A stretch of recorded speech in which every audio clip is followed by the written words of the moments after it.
var artık bahane, senle her şey şahane olabilirdi.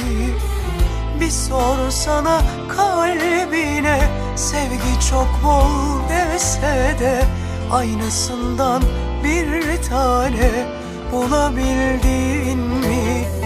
Bu yalan aşk oyununda doktorların yorumuyla ben gözyaşı sorunuma son verdim. Ağlamayacağım, ağlamayacağım. Bekledin bunu yapmayacağım.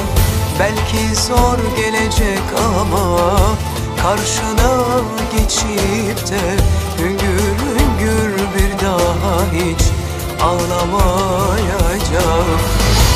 Ağlamayacağım, ağlamayacağım.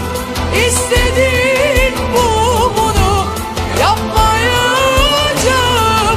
Belki zor gelecek ama karşına geçip de hüngür hüngür bir daha hiç ağlamayacağım.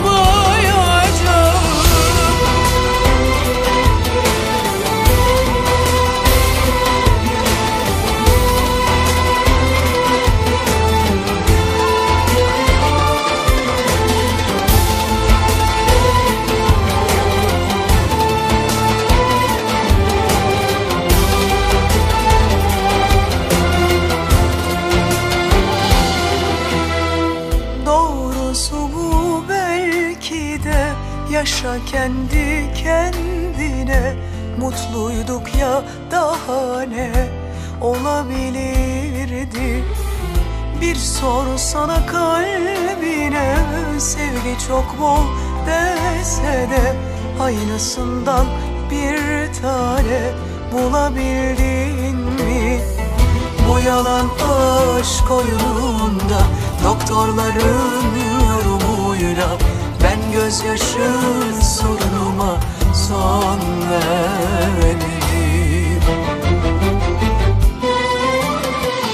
Ağlamayacağım, ağlamayacağım. Bekledin bunu yapmayacağım. Belki zor gelecek ama karşına geçip de hüngür hüngür bir daha hiç ağlamayacağım. Ağlamayacağım, ağlamayacağım. İstediğin bunu yapmayacağım. Belki zor gelecek ama karşına geçip de hüngür hüngür bir daha hiç ağlamayacağım. Ağlamayacağım, ağlamayacağım.